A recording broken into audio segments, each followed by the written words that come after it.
Hello everyone, welcome to Mento classes. आइए देखते हैं 3 जुलाई का करंट अफेयर जो आगामी सभी परीक्षाओं के लिए इम्पोर्टेंट होगा और इसमें जो प्रीवियस टाइम के जो क्वेश्चंस हैं वो भी इसमें इंक्लूड किए गए हैं ताकि आपका एक रिवीजन भी होता चले। तो चलिए देखते हैं फर्स्ट क्वेश्चन। ट्रांसजेंडर व्यक्तियों को नौकरी आरक्षित करने वाला पहला राज्य कौन बना? आपको पता होगा नौकरी में क्या होता है, जब सरकारी फॉर्म आप भरते हैं तो उसमें 2 ऑप्शन आते हैं, एक तो मेल का और एक फीमेल है। आप इन दोनों में से बताना होता है। अब इसमें एक कॉलम और बढ़ जाएगा, वो बढ़ेगा ट्रांसजेंडर का। ठीक है, तो अब आपको ये बताना है कि ऐसा करने वाला पहला राज्य कौन बना है जो इस तरह की चीज़ें लागू कर रहा है। तो आपको बताना है, तो ये कौन है? कर्नाटक। कौन राज्य है? कर्नाटक। आइए और कुछ बातें जानते हैं कर्नाटक के बारे में। तो देखिए, कर्नाटक के मुख्यमंत्री अभी बनाए गए हैं येडियुरप्पा रेड्डी की जगह पे बसवराज बोजी। तो याद रखिएगा, इम्पोर्टेंट है। कर्नाटक के राज्यपाल कौन है? तो थावरचंद गहलोत। कुछ दिन पहले आपने सुना होगा 7 राज्यों के राज्यपाल बदले थे, तो उन्हीं में से एक राज्यपाल ये भी थे। अब उत्तर प्रदेश अगर देखा जाए पूरा का पूरा भारत में, तो अगर उत्तर प्रदेश के जो स्टूडेंट हैं वो अगर उसको इस परिप्रेक्ष्य में देखें तो कर्नाटक उनसे किधर पड़ेगा? दक्षिण में। दिखाई दे रहा है यहाँ पे कर्नाटक राज्य हो गया। अब ये कर्नाटक राज्य क्या है? एक कोस्टल राज्य है, यानी हमारे समुद्र तट से लगा हुआ राज्य है। अक्सर समुद्र तट से सटे होने की वजह से इसका व्यापारिक भी है, यहाँ पे बंदरगाह भी हैं। यहाँ पे एक क्वेश्चन पूछा जाता है कि कुल कितने ऐसे राज्य हैं जो समुद्र तट से लगे हुए हैं। राज्य पूछेगा तो अलग क्वेश्चन हो जाएगा, केंद्र शासित पूछेगा तो अलग क्वेश्चन बन जाता है। तो कितने राज्य आप काउंट कर सकते हैं? अगर यहाँ से काउंट करें तो ये कौन सा राज्य है? महाराष्ट्र कि गुजरात? आप बताइए। तो यहाँ कौन हो जाएगा? ये कौन सा हो जाएगा? ये यहाँ पे ये इतने राज्य है। तो कितने राज्य हो गए काउंट करिए, और यहाँ पे एक राज्य छूट गया आपका, पणजी, गोवा। ठीक है, तो इतने सारे राज्य हैं जो क्या हैं? समुद्र तट से लगे हुए हैं। देख लीजिए, 1 2 3 4 5 6 7 8 9, टोटल कितने हो गए? 9 राज्य, यानी 9 स्टेट हैं जो क्या हुए हैं? कोस्टल राज्य से लगे हुए हैं, यानी कोस्टल वाले ही राज्य हैं। ये क्वेश्चन कई बार आपके पूछा जाता है वन लाइनर में। चलिए आगे बढ़ते हैं, देखते हैं नेक्स्ट क्वेश्चन। अंतर्राष्ट्रीय बाघ दिवस 2021 की थीम क्या है? अभी मनाया गया है 29 जुलाई को। तो बताइए अंतर्राष्ट्रीय बाघ दिवस की थीम क्या रखी गई है? तो उसकी थीम रखी है, उनका अस्तित्व हमारे हाथ में। क्या है? उनका अस्तित्व हमारे हाथ में। अगर हम जंगलों को काटते चले जाएंगे तो क्या हो जाएगा? उनका अस्तित्व क्या हो जाएगा? खतरे में आ जाएगा। तो इस तरीके से याद रखिएगा, थीम अक्सर कई बार पूछे जाते हैं जो इम्पोर्टेंट थीम होते हैं। तो इन्वायरमेंट से भी संबंधित है ये थीम, तो अक्सर ये पूछे जा सकते हैं। आइए इसके बारे में और जानते हैं। अच्छा, बताना है अब यहाँ पे क्वेश्चन कुछ है, टाइगर स्टेट का दर्जा किसे मिला हुआ है? कौन सा राज्य है जिसको टाइगर स्टेट का दर्जा मिला हुआ है? तो कौन सा आपका है? मध्य प्रदेश, एमपी। याद रखा। कन्ना बाघ अभ्यारण्य किस राज्य में है? तो किस में है? मध्य प्रदेश में।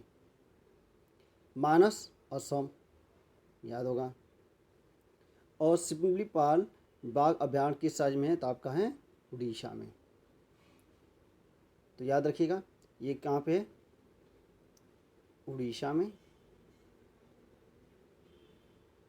और ये कहाँ पे? असम में। देखिए अभी उड़ीसा से संबंधित आपने और इन्वायरमेंट समझे। यहाँ पे मगरमच्छ की 3 प्रजातियाँ पाई गई। पहला भारत का ऐसा राज्य है जहाँ पे मगरमच्छ की क्या है? 3 प्रजातियाँ पाई जाती है। तो कहाँ पे? उड़ीसा में। तो सब इन्फॉर्मेशन फैक्ट है। और जितने बाघ अभ्यारण्य हैं, टोटल 51 बाघ अभ्यारण्य हो चुके हैं। तो उनके बारे में देख लीजिएगा, जो जिस राज्य का होगा वो देख लेगा। ठीक है, चलिए आगे बढ़ते हैं नेक्स्ट क्वेश्चन की तरफ। अंतर्राष्ट्रीय स्वच्छ वायु उत्प्रेरक कार्यक्रम के लिए चयनित होने वाला भारत का एकमात्र शहर कौन सा बना? इम्पोर्टेंट है, यानी देखिए वायु प्रदूषण आपको पता ही होगा, तो स्वच्छ वायु हर किसी को चाहिए। तो ऐसा एक कार्यक्रम शुरू किया गया है यूएस के द्वारा, यानी संयुक्त राज्य अमेरिका के द्वारा, तो आपको बताना है। तो कौन सा शहर है, तो आपका है इंदौर।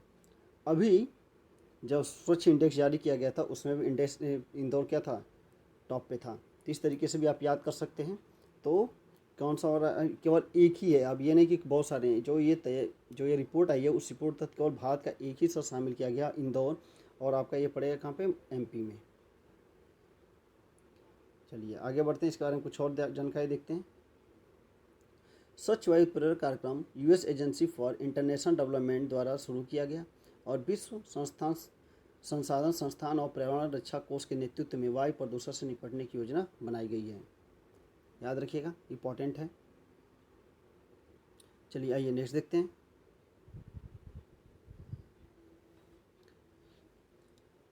लेबनान के नए प्रधानमंत्री किसे चुना गया, अभी वहाँ पर चुनाव हुआ, तो इसमें किसे चुना गया है ये आपको बताना है। तो इसे चुना गया है नजीब मिक्ती को। किसे, नजीब मिक्ती को। वहाँ के राष्ट्रपति कौन है, तो मिशेल आउन। कौन है, मिशेल आउन। याद रखिएगा, नजीब मिक्ती। अभी देखते हैं, आइए आगे और देखते हैं कुछ लेबनान के बारे में। तो देखिए, लेबनान की राजधानी क्या है, बेरूत। बेरूत, ये लेबनान की पूरी मैप है, यहाँ पे सामने देखिए लेबनान है। तो इसकी जो कैपिटल पड़ेगी ये कहाँ पे, यहाँ पे देखिए बेरूत। अगर वर्ल्ड मैप में देखेंगे तो लेबनान आपको कहाँ पड़ेगा, यहाँ पे। लेबनान की मुद्रा क्या है, लेबनानी पाउंड। तो ये सब चीज़ें याद रखिए। मेडिटेरियन सी के पास पड़ता है ये पूरा का पूरा एरिया जो देख रहे हैं, जो इसमें काट के दिखाया गया है, ये पूरा का पूरा क्या है, यहाँ पे ये पूरा मेडिटेरियन सी है। चलिए तो आगे बढ़ते हैं नेक्स्ट क्वेश्चन की तरफ। गोल्डन राइस रोपड़ को मंजूरी देने वाला पहला देश कौन बना। तो गोल्डन राइस को मंजूरी देने वाला, गोल्डन राइस यानी पीला कलर का होता है, इसलिए इसका नाम रख दिया गया है गोल्डन राइस। तो इसको मंजूरी देने वाला जो देश है वो बना है आपका फिलीपींस। गोल्डन राइस में लगभग 40% तक प्रोटीन पाया जाता है। आइए देखते हैं। जब पीले रंग का गोल्डन राइस नाम दिया गया, इसके एक कप में लगभग 40% क्या होता है, विटामिन पाई जाती है।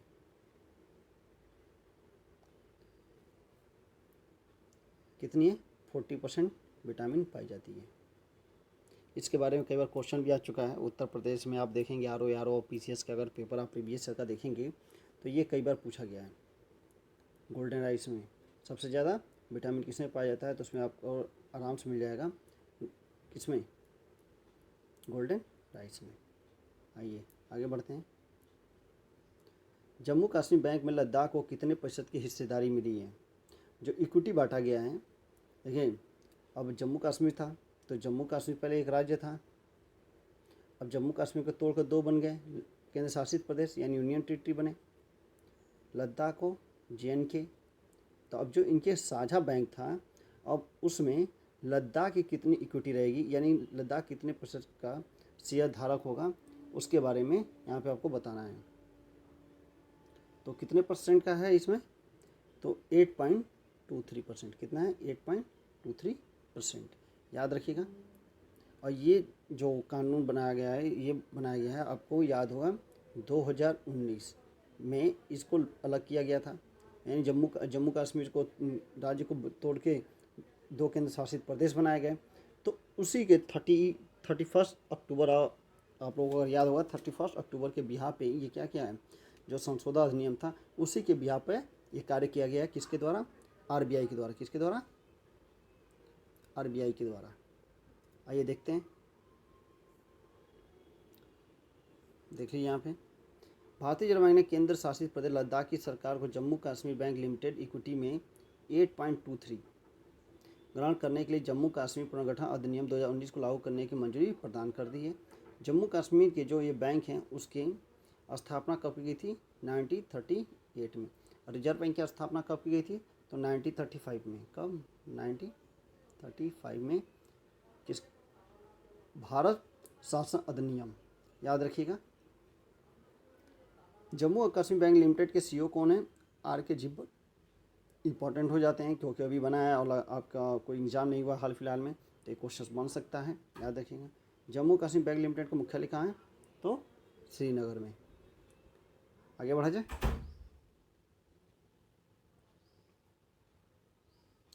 नेक्स्ट क्वेश्चन देखिए, भारत के पहले अंतर्राष्ट्रीय खेल विश्वविद्यालय का उद्घाटन कहाँ पर किया गया है? तो ये अंतर्राष्ट्रीय खेल विश्वविद्यालय बनाया जा रहा है। बहुत अच्छी बात है, इंपॉर्टेंट क्वेश्चन बनेगा, पहला है, तो इसको इंपॉर्टेंट में रखिएगा हमेशा, कभी भी किसी भी एग्जाम में पूछा जा सकता है। तो भारत के पहले अंतर्राष्ट्रीय खेल विश्वविद्यालय का उद्घाटन कहाँ पे किया गया है? तब यहाँ पे मुंबई महाराष्ट्र, क्या मुंबई महाराष्ट्र में। आइए नेक्स्ट क्वेश्चन देखते हैं, किस राज्य सरकार ने आयुर्वेद को बढ़ावा देने के लिए देवारण्य योजना प्रारंभ किया है? ये आयुष मंत्रालय के साथ मिलकर इस योजना को प्रारंभ किया जा रहा है।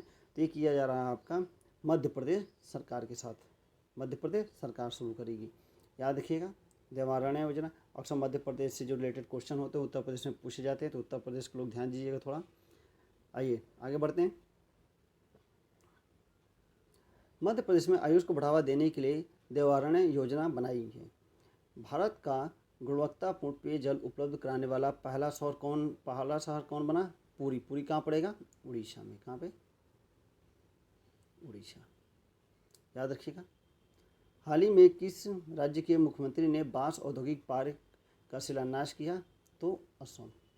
इम्पॉर्टेंट है, जो इम्पोर्टेंट है यहाँ पे आपको दोबारा रिपीट किया।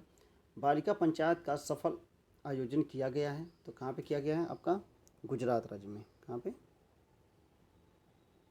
गुजरात राज्य के द्वारा। ब्लॉकचेन प्रौद्योगिकी का उपयोग कर प्रमाण पत्र जारी करेगा शिक्षा के क्षेत्र में, ये किया जा रहा है, तो कौन करेगा? महाराष्ट्र। ये सब इम्पोर्टेंट क्वेश्चंस थे, तो इन्हें ध्यान में रखते हुए आगे बढ़िएगा। आइए आगे देखते हैं। ओलंपिक में सबसे कम उम्र की स्वर्ण पदक विजेता बनी है। अभी ओलंपिक गेम हो रहा कहाँ पे? Tokyo, Japan. तो सबसे कम उम्र की जो बनी है वो बनी है मोमजी निशिया। इम्पॉर्टेंट है, इम्पॉर्टेंट रहेगा क्योंकि सबसे कम उम्र की हैं। इसके पहले कौन थी? तो और ये जापान की, याद रखिएगा, कहाँ की? जापान की। और मार्जरी जेस्टिंग थी पहले, ये थी यूएसए की पहले। इनका रिकॉर्ड इन्होंने तोड़ दिया है, किसने? मोमजी निशिया ने। ह्यूटो होर्गिज आपको पता होगा, जो स्केटिंग होता है, इन्होंने उसमें गोल्ड मेडल जीता है। चलिए आगे बढ़ते हैं, देखते हैं इसके बारे में। जापान की मोमिजी निशिया सबसे कम उम्र की ओलंपिक चैंपियन बनी, याद रखिएगा, इंपॉर्टेंट है, कभी भी एग्जाम में पूछा जा सकता है। टोक्यो ओलंपिक स्टार्ट हो चुका है। देखे थे नेक्स्ट 13 साल 330 दिन की ये क्या है? स्केट बोर्डिंग का उद्घाटन में इन्होंने जीता। पहली बार स्केट बोर्डिंग को शामिल किया गया और इन्होंने इसी में जीता है, और सबसे कम उम्र की है। यूटो हरिगोमे जो स्केट बोर्डिंग होता है उसमें इन्होंने स्वर्ण जीता, पुरुष में जीता है, और महिला में इन्होंने जीता है। तो ये सभी जो इम्पोर्टेंट क्वेश्चंस थे आज के वो आपको करा दिए गए, तो आप इन्हें अच्छे से देखिए। इनकी पीडीएफ आपको मिल जाएगी, और आपको अगर इसकी पीडीएफ चाहिए तो आपको देख लीजिए। अगर आपको ऑनलाइन अगर आप क्यूज सॉल्व करना चाहते हैं तो इतने सारे एग्ज़ाम्स के लिए क्यूज यहाँ पे स्टार्ट की गई है, तो आप कर सकते हैं क्यूज। और टेलीग्राम ज्वाइन कीजिए, टेलीग्राम पे आपको इस सभी सब्जेक्ट के जो आपके क्यूज होते हैं आराम उसमें लोड किए जाते हैं, तो आप आराम से वहाँ पे सॉल्व कर सकते हैं और अपना खुद देख सकते हैं कि आपने कितने क्वेश्चन रॉन्ग किए, कितने सही किए। तो चलिए मिलते हैं नेक्स्ट वीडियो में, तब तक के लिए धन्यवाद।